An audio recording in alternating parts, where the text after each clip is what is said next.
مما رزقناهم ينفقون والذين يؤمنون بما أنزل إليك وما أنزل من قبلك وبالآخرة هم يوقنون أولئك على هدى من ربهم وأولئك هم المفلحون إن الذين كفروا سواء عليهم أأنذرتهم أم لم تنذرهم لا يؤمنون ختم الله على قلوبهم وعلى أبصارهم وعلى أبصارهم غشاوة ولهم عذاب أليم ومن الناس من يقول آمنا بالله وباليوم الآخر وما هم بمؤمنين صدق الله العلي العظيم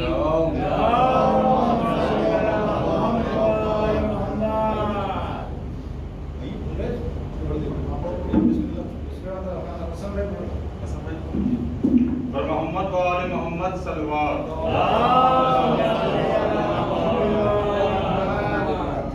جا کے پھر نماختل میں طفل شیر خوار آیا جا کے پھر نماختل سے طفل شیر خوار آیا جانے اس کی مادر کو کس طرح قرار آیا اوفلی کی بیٹی کو غیظ آ گیا رن میں اوفلی کی بیٹی کو غیظ آ گیا رن میں قافلوں میں رانڈوں کے شب کو ایک سوار آیا جا کے پھر نماختل سے طفل شیر خوار آیا حر کو زینب نے خود سلام کہلایا حر کو زینب نے خود سلام کہلایا جب سنا کہ بھائی کا کوئی جانثار آیا جا کے پھر نماختل سے رن سے آہ اکبر کی اب صدا نہیں آتی رن سے آہ اکبر کی اب صدا نہیں آتی باپ جا کے جنگل میں ہر طرف پکار آیا جا کے پھر نماختل سے طفل شیر خوار آیا پر محمد و آل محمد صلوات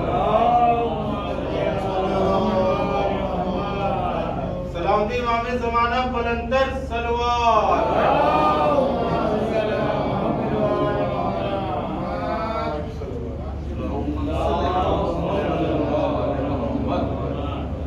آج بھی زینب کی آتی ہے صدا بھائی حسین آج بھی زینب کی آتی ہے صدا بھائی حسین تیرا چہرہ تیری آنکھیں بھول کب پائی حسین آج بھی زینب کی آتی ہے صدا بھائی حسین چلتے ناطے سے گرایا خود کو جلتی ریت پر گھٹنیوں کے بل میں تیری لاش تک آئی حسین آج بھی زینب کی آتی ہے صدا بھائی حسین بس میں گھبرائی تھی خنجر تجھ پہ چلتا دیکھ کر پھر کسی مشکل میں گر کر میں نہ گھبرائی حسین آج بھی زینب کی آتی ہے صدا بھائی حسین کون تھا جو مرنے والوں میں نہیں تھا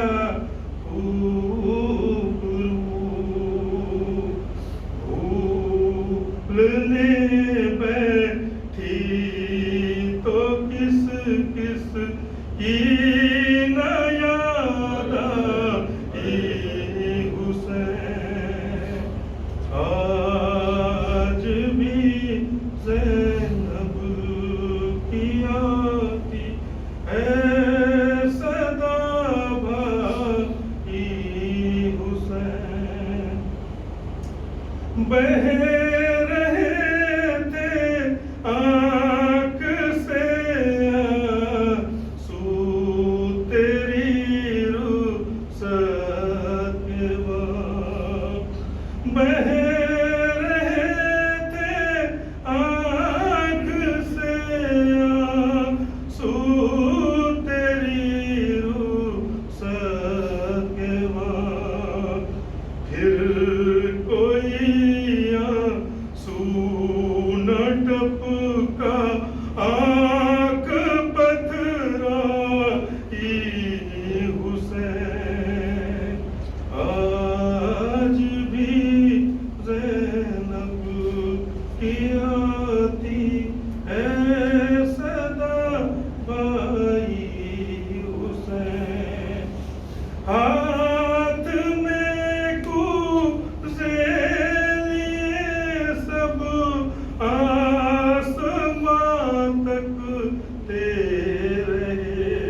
محمد وآل محمد صلوات. سب شہیدان کربلا پر بلندر صلوات.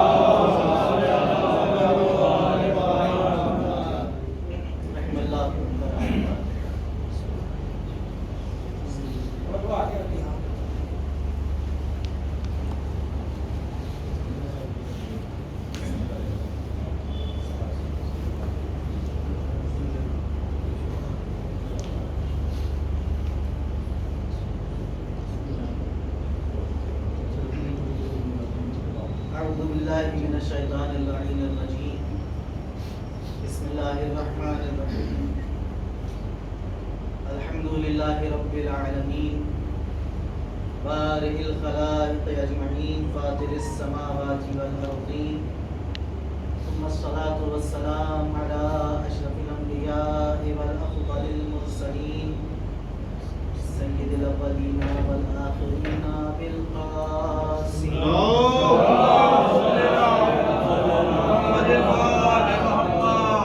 وآله الطيبين الطاهرين المعصومين المظلومين المنتخبين المنتجبين الذين ذهب الله عنهم الرجس وطهرهم تطهيرا.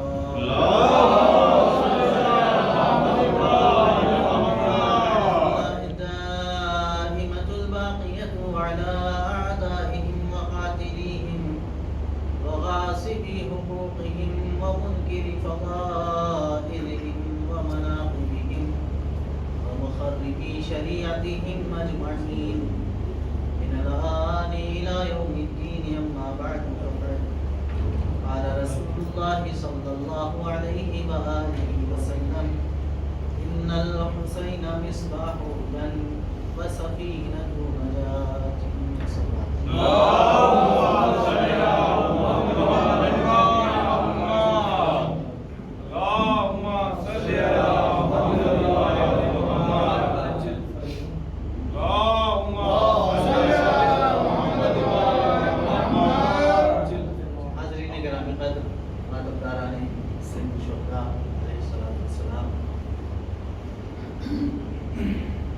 عنوان مجلس کل آپ کی خدمت میں عرض کیا تو مقدمتاً چند باتیں آپ کے سامنے عرض کی تھیں. اپنے چھوٹے بھائیوں کے لیے ایک بار پھر عنوان کی یا موضوع کی تھوڑی سی وضاحت کر دوں کہ اس حدیث مبارکہ کے ذیل میں ان عشرۂ مجالس کے لیے جس عنوان کا انتخاب کیا ہے وہ ہے عرفان کربلا. لفظ عرفان سننے کے بعد ذہنوں میں بہت سی چیزیں آتی ہیں کیونکہ یہ لفظ یا یہ عنوان عرفان کربلا اپنے اندر کئی جہات لیے ہے اور کئی زاویوں سے اس پر گفتگو ہو سکتی ہے. اب 10 دن یا 12 دن کے کم عرصے میں تمام جہات کو کور کیا جائے یہ ممکن نہیں ہے. عرفان کا لفظ سنتے ہی بہت سے ایسے افراد ہوں گے جن کے ذہن میں یہ بات آئے گی کہ گفتگو کا زیادہ تر فوکس اصلاحی مواد کی طرف ہوگا.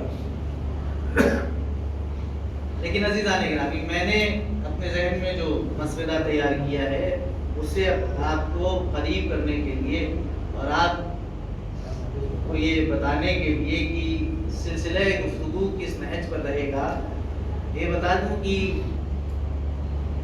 چونکہ میں نے عرض کیا بھی آپ کے سامنے کہ کئی جہات ہیں. عرفان لفظ کے معنی ہے پہچاننا. لہذا کربلا کو پہچاننے کے لیے کئی جہات سے گفتگو ہو سکتی ہے اور ضروری بھی ہے. اور پہلے مرحلے میں ضروری ہے کہ اس شخصیت کو جانا جائے جس کا نام کربلا کے ساتھ والہانہ طور پر جڑا ہوا ہے. جب تک ہم اس شخصیت کو جس کی بنیاد پر پوری کربلا برپا ہے اس کو نہ جانیں گے تب تک عرفان کربلا نہیں ہو سکتا. اور جب شخصیات کی بات کی جائے تو پھر 2 جہتیں سامنے آتی ہیں. ایک وہ شخصیات ہیں جو حق کی طرف سے کربلا میں نمائندہ ہیں، ان کو بھی جاننا ضروری ہے، اور دوسری وہ شخصیات ہیں جو باطل کا نمائندہ بن کے کربلا کے میدان میں ہیں، ان کو بھی جاننا ضروری ہے۔ لہذا اب یہ اگر ان دو پہلوؤں پر ہی گفتگو کی جائے تو آپ کو اب سمجھ میں آ رہا ہوگا کہ یہ 10 اور 15 دن کا وقت کم ہے، کیونکہ اگر اس طرف جو حق کے نمائندے ہیں ان میں اگر فردن بات کی جائے تو کم از کم 72 دن چاہیے۔ پھر اس بالمقابل اگر سب سے کم تعداد کو تصور کر لیا جائے تو 40,000 دن چاہیے۔ تو عزیزان محترم، اب آپ یہ نہ سمجھے کہ میں آپ کا اتنا زیادہ وقت لے لوں گا۔ حضرت امام حسین علیہ السلام کو اگر اندر کی بات نہ کریں، صرف امام حسین علیہ السلام کو اگر پہچاننا ہے تو صرف ذات امام پر کئی جہاد سے گفتگو ہو سکتی ہے۔ امام حسین قرآنی آیات کے آئینے میں، امام حسین احادیث رسول کے آئینے میں، خود امام حسین علیہ السلام اپنی سیرت کے آئینے میں، امام حسین ائمہ علیہ السلام کی نظر سے کئی جہاد بنتی ہیں۔ تو عنوان ہے عرفان کربلا، جس میں میں اللہ کی بارگاہ میں ائمہ طاہرین علیہ السلام کے توسط سے دعا گو ہوں کہ پروردگار مجھے توفیق عطا فرمائے کہ میں اس عنوان کے ساتھ، اس موضوع کے ساتھ انصاف کر سکوں اور اس کا حق ادا کر سکوں۔ عرفان کربلا ضروری کیوں ہے، یہ کل آپ کی خدمت میں عرض کیا تھا، کیونکہ جیسے جیسے کربلا کا عرفان ہوتا جائے گا انسان میں انسانیت جاگتی چلی جائے گی، اور جیسے جیسے انسانیت جاگے گی انسان ہدایت یافتہ ہوتا جائے گا۔ اور کل کی گفتگو کو میں نے یہاں پر ختم کیا تھا کہ ہدایت ہی انسانیت ہے اور انسانیت ہی ہدایت ہے۔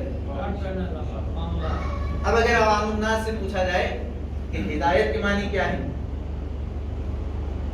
ایک ایسے انسان سے جو مسلمان ہے، مومن ہے، جو لا الہ الا اللہ محمد رسول اللہ علی ولی اللہ کہتا ہے، وہ یہی جواب دے گا ہدایت کی معنی یہ ہے کہ آپ حرام کو جانیں کہ حرام کیا ہے، آپ حلال کو سمجھیں کہ حلال کیا ہے، یہی ہدایت ہے۔ اگر آپ نے یہ دو پہلو شریعت کے سمجھ لیے تو آپ ہدایت یافتہ ہیں، آپ ہدایت یافتہ ہیں۔ حدیث جس کی تلاوت کا شرف حاصل کیا ہے اس میں پیغمبر اسلام اپنی زبان موجز بیان سے امام حسین کو عین ہدایت کہہ کر متعارف کروا رہے ہیں کہ ہدایت ہے، حسین ابن علی ہدایت ہے۔ اب یہی حسین ابن علی کربلا کے میدان میں ہے، سامنے ایک لشکر ہے۔ کربلا سے پہلے کا ماحول یہ ہے کہ کوفے اور شام والے جانتے نہیں ہیں کہ علی کون ہے، کوفے اور شام والے جانتے نہیں ہیں کہ فاطمہ کون ہے۔ اگر جانتے ہوتے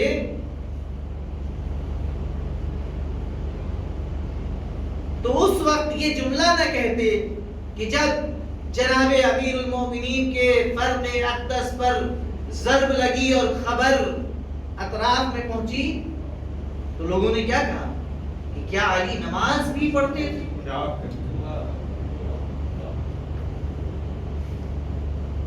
ماحول یہ تھا کہ کسی نے پوچھا کہ کیا فاطمہ کو جانتے ہو؟ ایک سوال پڑھنے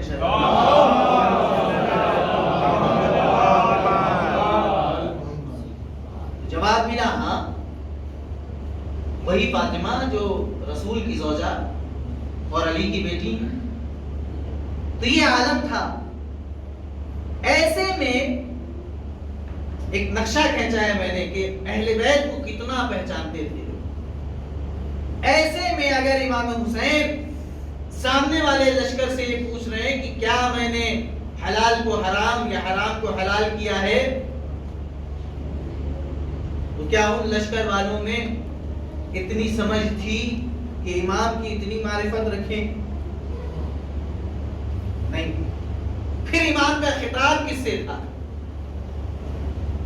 اگر آپ تاریخ کا غور سے مطالعہ کریں گے تو بہت حساس اور بہت اہم بات کہنے جا رہا ہوں کہ یزید کے لشکر میں 25 افراد ایسے تھے کہ جن کے اوپر لفظ صحابہ کا اطلاق ہوتا تھا. بہت سنبھل کے جملہ میں نے عرض کیا ہے.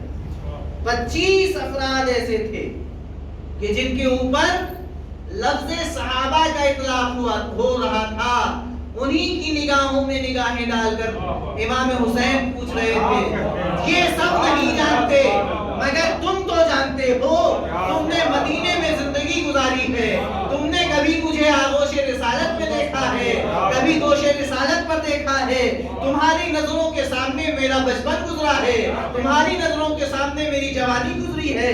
کیا تم نے کبھی یہ دیکھا میں نے کسی حرام کو حلال قرار دیا ہو یا کسی حرام کو حلال بنایا ہو، حلال کو حرام کیا ہو؟ پورے لشکر سے سوال نہیں تھا، سوال تھا ان 25 لوگوں سے جن کے اوپر، کہ میں ڈائریکٹ ان کو صحابی نہیں کہہ رہا، کیونکہ اگر واقعی صحابی ہوتے تو حبیب کی طرح لشکر حسین میں حبیب کی طرح لشکر حسین میں. عزیزان، تو عرفان کربلا کے عنوان سے اصلاح کا موضوع ذہن میں آ سکتا ہے، اور یقیناً کربلا اصلاح کا نام ہے. جب امام مکے سے چلے، مدینے سے چلے، تب انہوں نے یہی اعلان کیا کہ اپنے جد کی امت کی اصلاح کے لیے نکلا. لیکن جو اصلاح کے لیے نکلا ہے وہ ہے کون؟ پہلا مقدمہ کربلا کے عرفان کے لیے ضروری ہے کہ ہم حسین علیہ السلام کا عرفان پیدا کریں.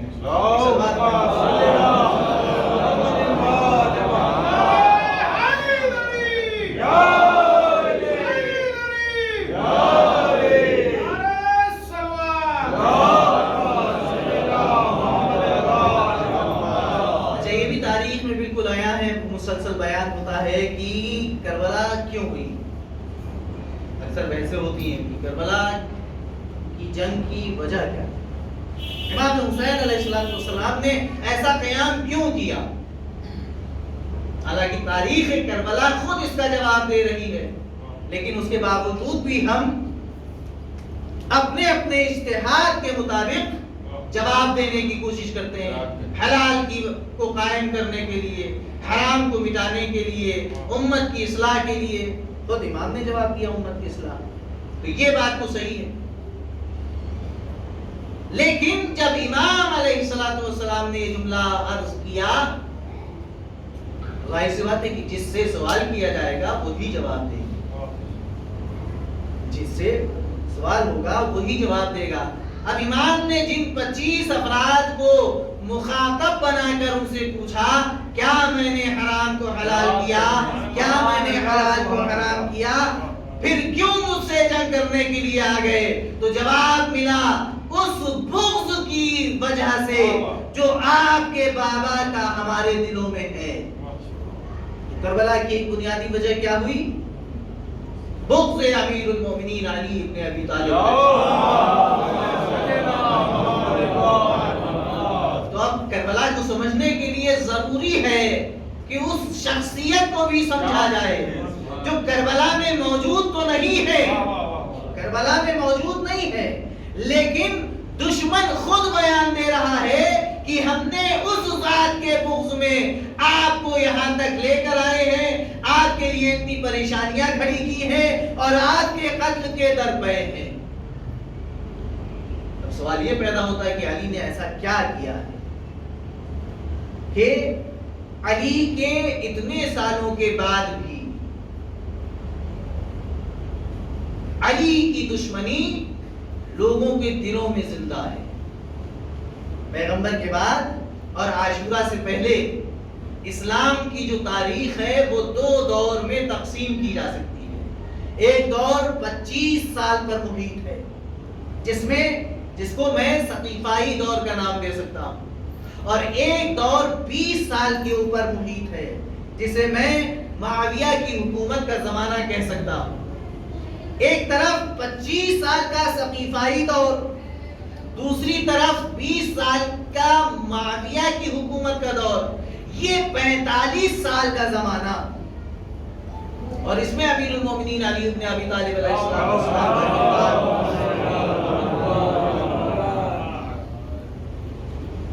پیغمبر جا چکے ہیں۔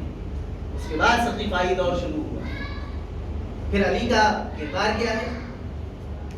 علی کا کردار تو ہر ایک کی مدد کرنا، ہر ایک کی مشکل کشائی کرنا، یہی نظر آ رہا ہے۔ اس کے باوجود دشمنی ایسی جا گزری ہے قلوب میں کہ کربلا میں امیر المومنین کے فرزند کے مقابلے میں اتنا بڑا لشکر جمع ہے جو ایک زبان ہو کر یہ کہہ رہا ہے کہ آپ کے بابا کے بغض میں ہم آپ کو قتل کرنے کے لیے آئے۔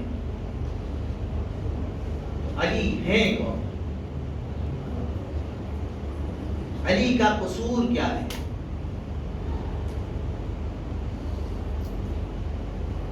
کچھ قصور نہیں ہے علی کا، صرف اتنا قصور ہے کہ اللہ نے انسانیت کی ہدایت کے لیے اور انسانوں کو نجات دینے کے لیے علی کی محبت کو واجب قرار دیا ہے۔ اس کے سوا علی کا کوئی قصور نہیں۔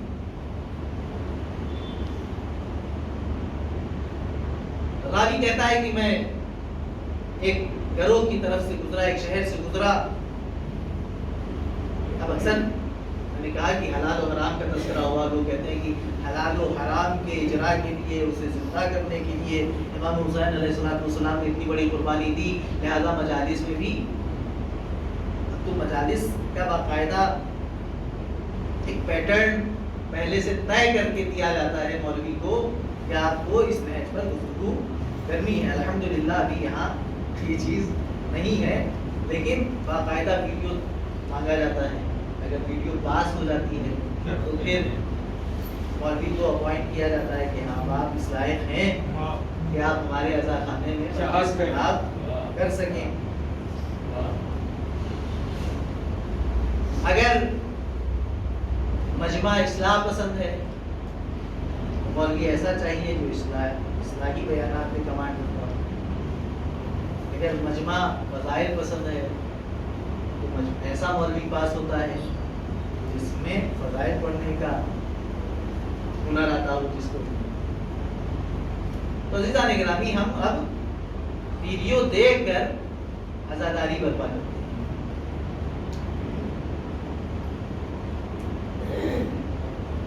ایک سلوات پڑھیں گے۔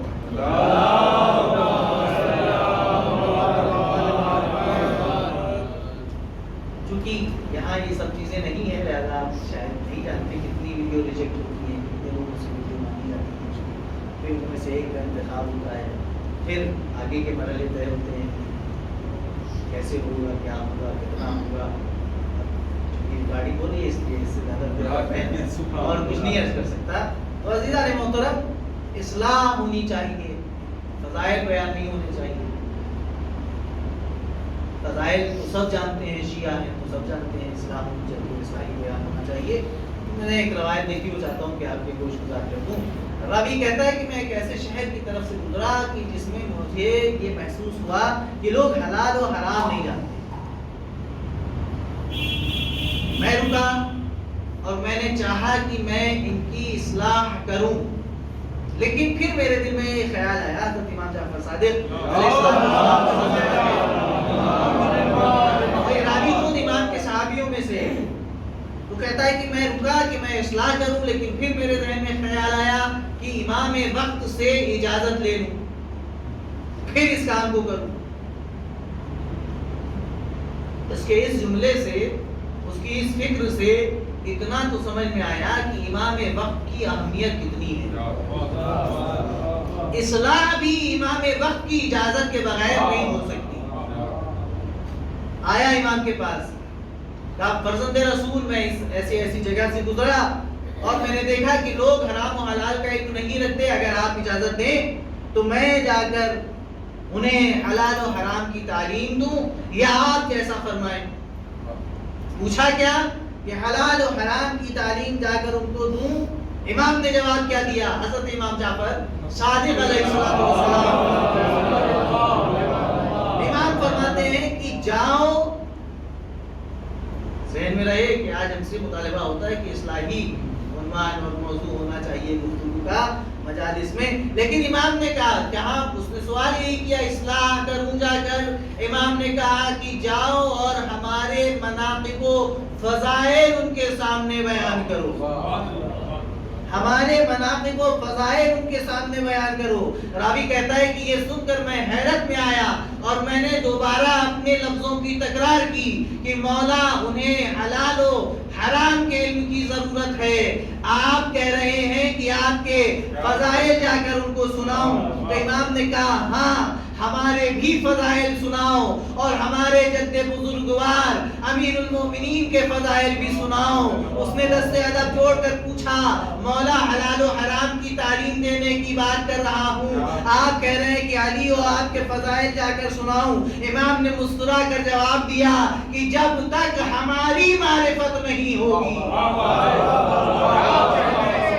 جب تک ہماری معرفت نہیں ہوگی، جب تک ہمارے جد علی ابن ابی طالب کی معرفت نہیں ہوگی، حلال و حرام لوگوں کے دلوں میں راسخ نہیں ہو سکتے۔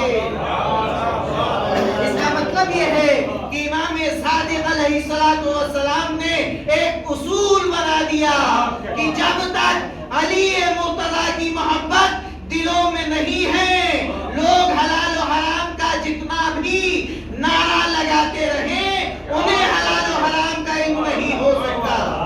ایک سلوات پڑھیں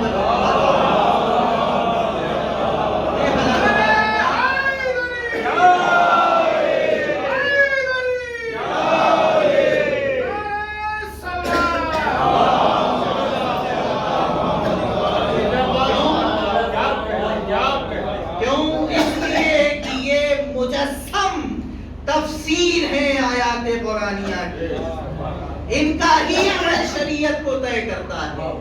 اگر ان کی محبت دلوں میں نہیں تو پھر سوال یہی ہوگا، اگر کوئی دشمن اسلام سوال کرے گا تو آیات قرآنیہ کے انکار کے سوا اور کوئی جواب نہیں۔ اس تاریخی واقعے کی طرف فقط اشارہ کر کے آگے بڑھنا۔ امیر المومنین علی ابن ابی طالب علیہ السلام اور وہ مقام جو اللہ کے رسول نے اپنے بیانات کے ذریعے سے لوگوں کے گوش گزار کیا اور یہ بتایا کہ اگر اسلام چاہتے ہو، اگر قرآن چاہتے ہو، اگر شریعت چاہتے ہو، اگر ہدایت چاہتے ہو، اگر نجات چاہتے ہو تو علی کے سوا اور علی کے دامن سے متمسک ہوئے بغیر تمہیں یہ ساری چیزیں نہیں مل سکتی۔ لوگوں نے دیکھا کیا قرآن پر بھی علی کا قبضہ، انسانیت پر بھی علی کا قبضہ، ہدایت پر بھی علی کا قبضہ، نجات پر بھی علی کا قبضہ، جنت پر بھی علی کا قبضہ، کوثر پر بھی علی کا قبضہ۔ اور ہمارے لیے تو کچھ بچا نہیں، ہمارے لیے کچھ نہیں بچا۔ پھر علی کا عناد اور علی کی دشمنی دلوں میں جگہ کر دی۔ اب اگر میں اپنی کتابوں سے کچھ آپ کے سامنے عرض کروں اور اپنے ائمہ علیہ السلام کی زبانی، تو ہو سکتا ہے کہ لوگ کہیں کہ کیونکہ آپ ہی کے لوگ ہیں، آپ ہی ہیں، لہذا آپ تو فضیلت بیان ہی کریں۔ کیسی کیسی فضیلت، ہر جگہ علی۔ آپ سوچ رہے ہوں گے کہ ہدایت موضوع ہے عرفان کربلا اور ذکر علی کا کر رہا ہے، کہ میں نے عرض کیا کہ بنیادی وجہ کربلا کی بغض علی ہے، لہذا بغض علی کی وجہ کیا ہے اس کو سمجھنا ضروری ہے۔ زمین پر بھی علی، عرش پر بھی علی، ہر جگہ علی۔ کسی نے کیا خوب کہا کہ ہر جا علی ملیں گے، نہ دامن بچائیے، ہر جہاں علی ملیں گے، نہ دامن بچائیے، بچنا ہے گر علی سے بس ایک ہی جگہ بچنا، اور محمد و آل محمد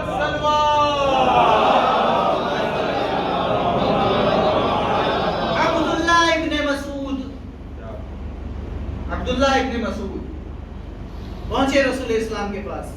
یا رسول اللہ، میں یہ چاہتا ہوں کہ آج آپ عجائب ہستی میں سے، اس کائنات میں، تمام مخلوقات میں سے جو سب سے زیادہ عجیب و غریب شے ہے، اس کی طرف مجھے اشارہ کریں اور اس کی تعلیم مجھے دیں، اس کی خبر مجھے دیں، اس سے مجھے باخبر کریں. پیغمبر نے جہاں بیٹھے تھے وہاں اس کے سامنے ایک حجرہ تھا، اشارہ کیا جاؤ اس حجرے کا دروازہ کھولو. عبداللہ ابن مسعود اٹھے کہ آج اللہ کے رسول سے میں نے سوال کیا ہے کہ عجائب ہستی میں سے کسی کی خبر مجھے دیں. پہنچے، دروازہ کھولا، دیکھا فرزند ابو طالب علی مشغول نماز ہیں. کتنی مرتبہ عبداللہ ابن مسعود نے امیر المومنین کو نماز کی حالت میں دیکھا تھا، لہذا کوئی حیرت نہیں. کچھ دیر دیکھتے رہے کہ اللہ کے رسول نے کہا ہے کہ جا کے اس حجرے میں دیکھو، شاید کچھ نظر آ جائے. اس غرض سے کافی دیر تک مولا متقیان کو نماز پڑھنے کی حالت میں وہ دیکھتے رہے. پھر پلٹے، جب پلٹ کر آئے تو ذہن میں یہ تھا کہ اللہ کے رسول سے میں نے کہا یہ تھا کہ کچھ عجائبات کی خبر دیں. انہوں نے تو علی کی نماز مجھے دیکھنے کے لیے بھیج دیا، مجھے تو کچھ نظر نہیں آیا. جب پلٹے تو دیکھا اللہ کے رسول بھی مشغول نماز، بیٹھ گئے. قیام کیا رسول اللہ نے، رکوع کیا، سجدے کیے، سلام پھیرا، اس کے بعد سر سجدے میں رکھا. اب عبداللہ ابن مسعود کے کانوں میں ایک آواز آئی، اللہم انی اسألک بحق علی ابن ابی طالب. تو خاموشی سے سن لیا. یہ علی مرتضیٰ کی بہت بڑی فضیلت ہے جو کائنات کے لیے رحمت للعالمین ہو،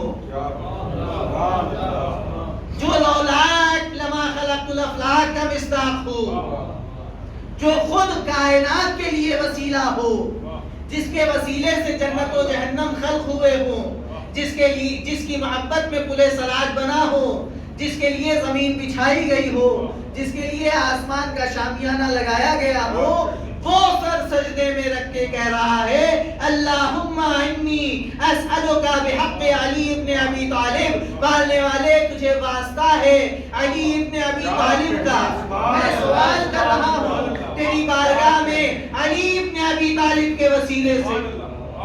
جو کہنا تھا وہ رسول اللہ نے کہا.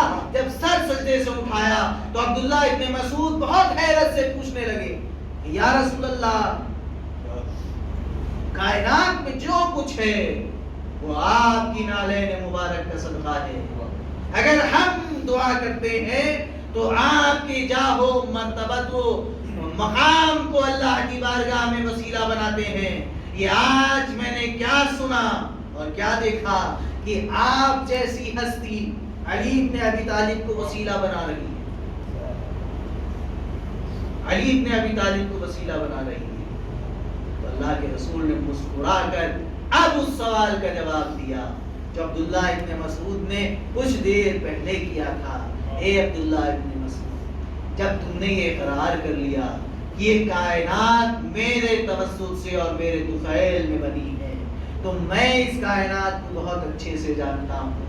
اگر تم اپنے اس سوال کا جواب چاہتے ہو کہ عجائب ہستی میں سب سے عجیب شے کی خبر مجھے دیں، یہی تمہارا سوال تھا، اگر جواب چاہتے ہو تو چونکہ کائنات میرے صدقے میں خلق ہوئی ہے اور میں اس کائنات کو بہتر طریقے سے جانتا ہوں تو جواب سنو، اس کائنات میں علی سے زیادہ عجیب و غریب شے اور کوئی نہیں،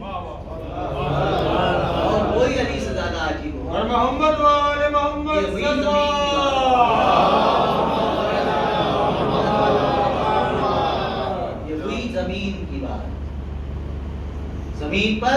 سوال کیا جائے کہ یا رسول اللہ آپ کے بعد سب سے افضل کون؟ تو علی ابن ابی طالب. یہ زمین کی بات ہے، عرش کی بھی بات سن لی. پھر امام جعفر صادق علیہ السلام امام فرماتے ہیں من انکر ثلاثۃ اشیاء، جو تین چیزوں کا انکار کرے، لیسا من شیعتنا، وہ ہم میں سے، ہمارے شیعوں میں سے نہیں. اس میں سب سے پہلے نمبر پر امام نے جس چیز کا ذکر کیا وہ ہے معراج، معراج رسول اسلام. اب اگر آپ سے کوئی یہ کہے آگے کہ اللہ کے رسول نے خواب دیکھا تھا، معراج کا قائل ہے وہ بھی، لیکن یہ معراج قرآن کے بیان سے مطابقت نہیں رکھتی. قرآن کہتا ہے سبحان الذی اسری بعبدہ، اپنے بندے کو لے گیا. تو امام فرماتے ہیں کہ جو معراج جسمانی کا قائل نہیں ہے وہ شیعہ نہیں. کیا ہے معراج؟ آپ کو معلوم ہے، من المسجد الحرام الى مسجد الاقصی، مسجد حرام سے مسجد اقصی تک، اور پھر اس کے بعد مسجد اقصی سے عرش کی بلندیوں تک. یہاں پر میں اکثر جب بھی یہ تذکرہ کرتا ہوں تو میں یہ سوال پوچھتا ہوں تاریخ دانوں سے کہ یہ بتاؤ کہ مسجد حرام تک کا جو سفر ہے، مسجد حرام میں تو تھے نہیں جب پیغمبر حکم آیا تھا معراج کا، گھر میں تھے. جب حکم آیا تو مسجد حرام پہنچے، وہاں سے سفر شروع ہوا. تو پیغمبر تھے کہاں؟ روایت کہتی ہے کہ پیغمبر علی ابن ابی طالب کی بہن حضرت ام ہانی بنت ابی طالب کے گھر میں تھے. تب سفر کا، معراج کا کہ سفر کا اصلی آغاز کہاں سے ہوا؟ ابو طالب کی صاحبزادی کے گھر سے.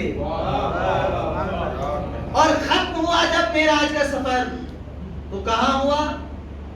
علی ابن ابی طالب کے گھر پہ. تو آپ سمجھیں کہ یہ جسمانی کو روحانی معراج بنانے پر اتنا اصرار کیوں ہے؟ کیونکہ اگر جسمانی معراج کا ذکر کیا جائے گا اور اسے قبول کیا جائے گا تو آغاز بھی ابو طالب، انجام بھی ابو طالب. لہذا مکان کا تذکرہ ہی نہ کرو، کہو کہ کسی کے گھر میں تھے اور انہی کے بیان کو نقل کرو کہ ہماری آغوش میں سو رہے تھے، آنکھ کھلی تو بیان کیا کہ میں نے خواب دیکھا ہے کہ میں معراج پر گیا تھا. ایک صلوات پڑھیں بر محمد.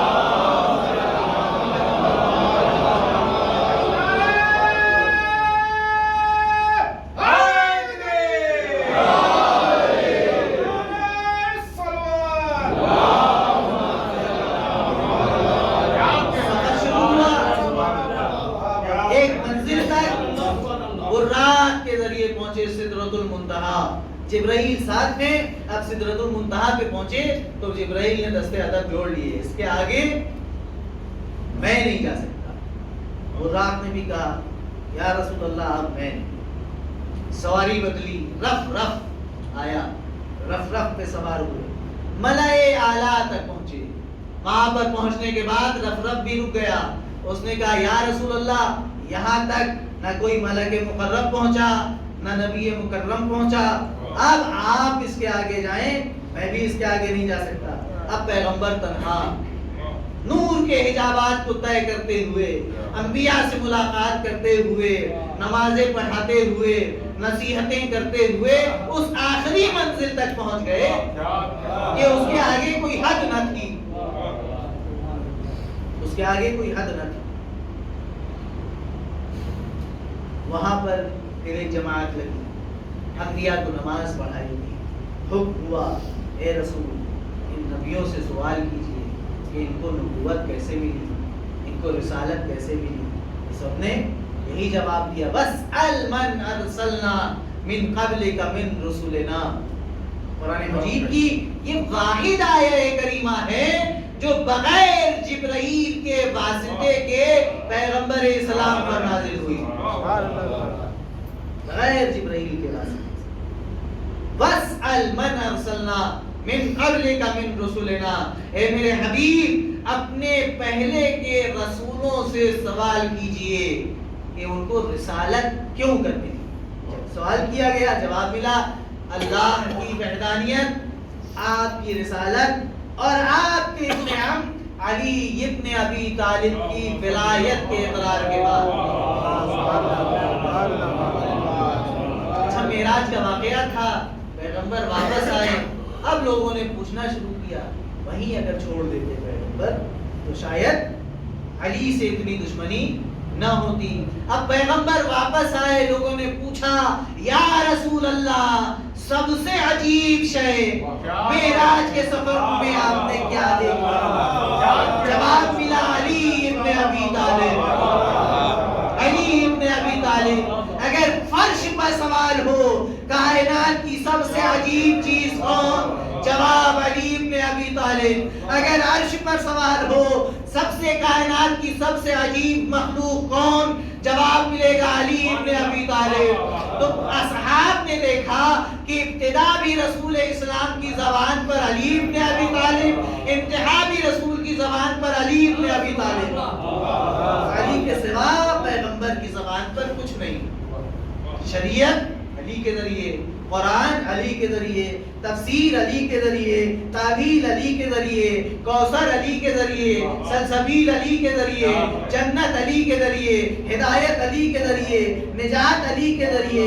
اب عالم اسلام میں سب چاہتے تھے کہ ہمیں بھی کچھ ملے. جب کچھ بچا ہی نہیں تو علی کی دشمنی ہی کو کلیجے سے لگا کر کربلا کے میدان میں امام حسین علیہ السلام کے مقابلے پر. تو امام حسین کو سمجھنے کے لیے ضروری ہے کہ علی ابن ابی طالب کو سمجھیں. حسین جو کربلا کی اساس ہیں وہ اسی علی ابن ابی طالب کے فرزند ہیں، جس کا ذکر فرش پر بھی رسول کرتے ہوئے نظر آتے ہیں، جس کا ذکر عرش پر بھی رسول کرتے ہیں. وہی علی ابن ابی طالب کے فرزند ہیں حسین ابن علی،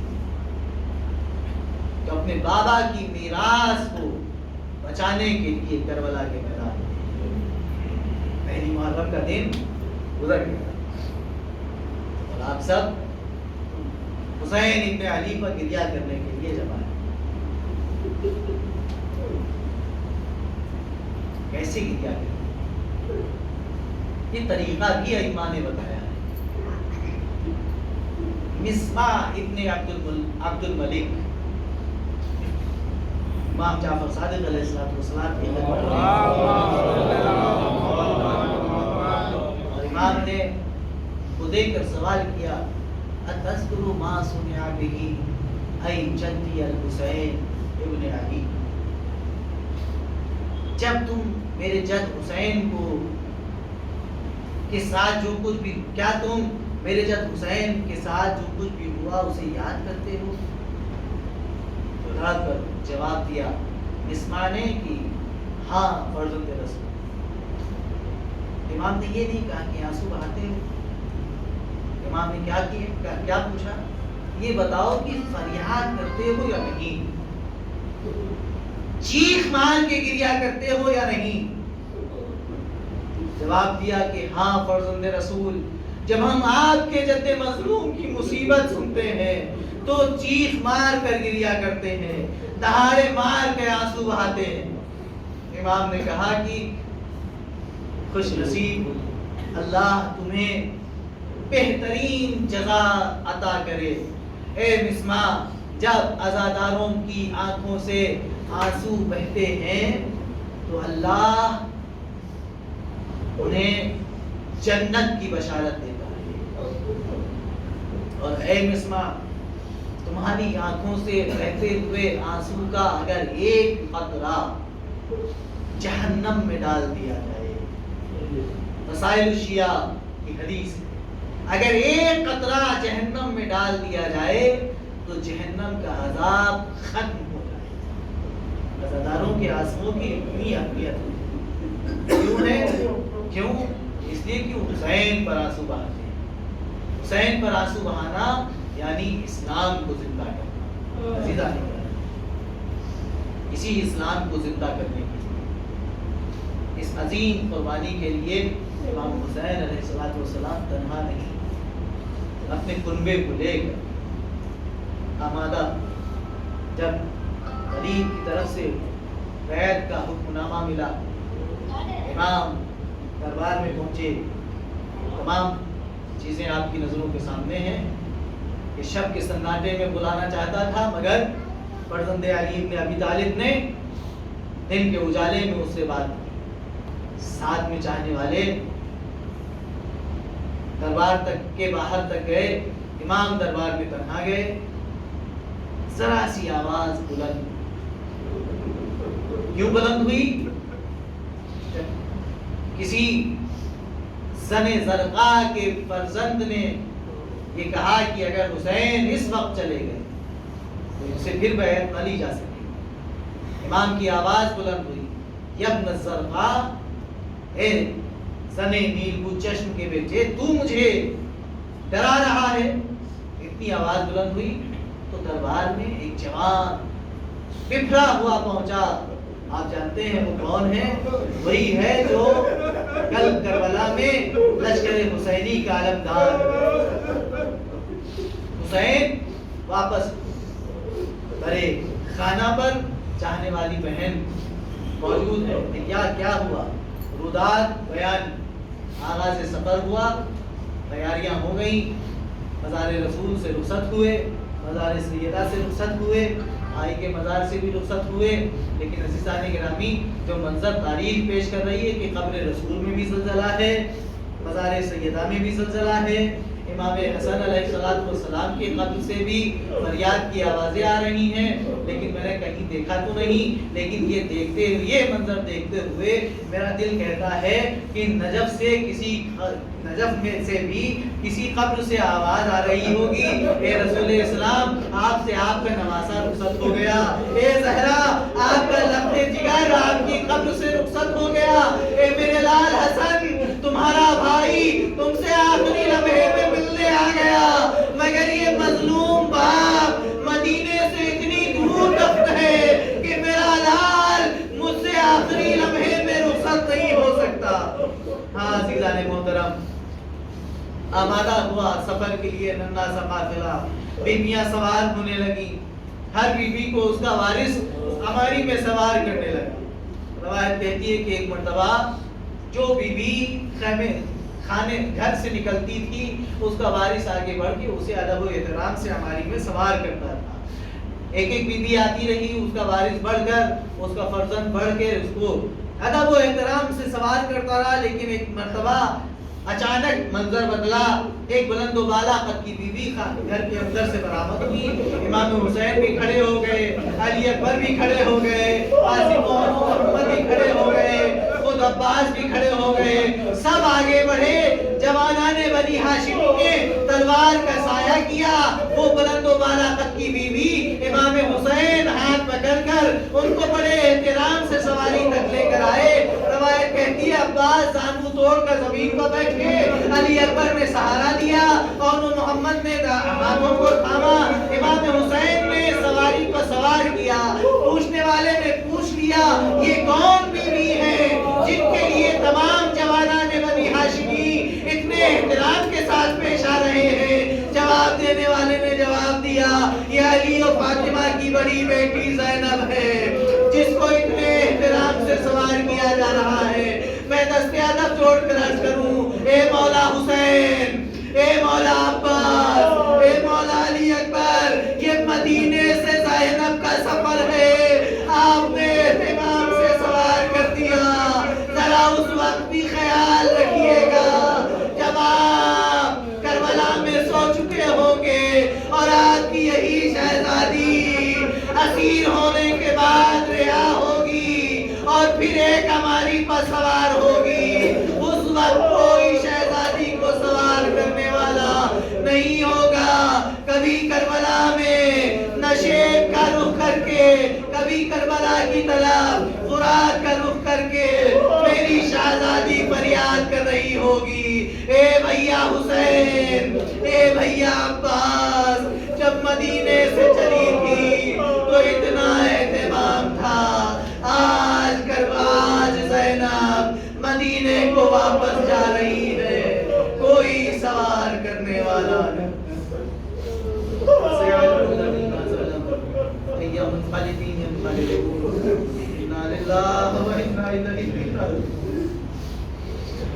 لعنة الله على القوم الظالمين إلهي بحق زهراء وأبيها وبعدها وبنيها تقبل منا إنك أنت السميع العليم اللهم ارزقنا شفاعة الحسين عليه السلام يوم الورود وارزقنا زيارة قبر الحسين عليه الصلاة والسلام آمين يا رب العالمين مات الحسين